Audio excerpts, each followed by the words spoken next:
விருச்சிக ராசி நேயர்களுக்கு நல்லது நடக்கும். ஒரு சில விஷயங்கள்லாம் பண வரவுகளுக்கு நான் அப்படியே பார்த்தேன், கிரகநிலையை பார்த்தேன். பண வரவுகள் உண்டு இல்லைன்னு கிடையாது, சாதகமாக இருக்கும். நீங்கள் அதை அப்படியே டெவலப் பண்ணிக்கிறது நல்லது. பிஸ்னஸ் ரீதியாக பண வரவுகள் உண்டு.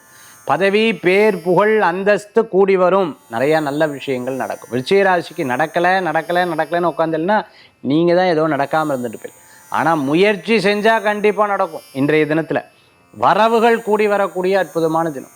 சின்ன வரவாக இருந்தாலும் இப்போ லாபம் தானே. அதன் மூலமாக திருப்பி அடுத்தடுத்து உங்களுக்கு எல்லா காரியம். ஃபுட் பிஸ்னஸில் இருந்துட்டுருக்கா, கேட்ரிங் சம்மந்தமாக, ஹோட்டல் சம்மந்தமாக இருந்துட்டுருக்கா, வீட்டில் சமையல் பண்ணி கொடுத்துட்டுருக்குறவா, நிறைய ஈவெண்ட் மேனேஜ்மெண்ட்லாம் பார்த்துட்டுருக்கா, சங்கீதம், மிருதங்கம், ஃப்ளூட்டு, சாக்ஸஃபோன், இந்த மாதிரி சங்கீதம் வித்வானாக இருந்துட்டுருக்கிறவா, வெளிநாடு வெளியூர் போகிறதுக்கு வாய்ப்புகள், பட்டிமன்ற பேச்சாளராக இருந்துட்டுருக்கா, புது வாய்ப்புகள் டக்குன்னு வரும்.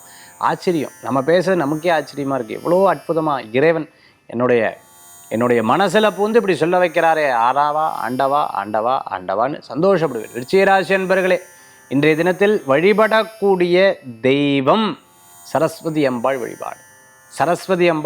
தன்வந்திரி வழிபாடு விசேஷ வழிபாடு.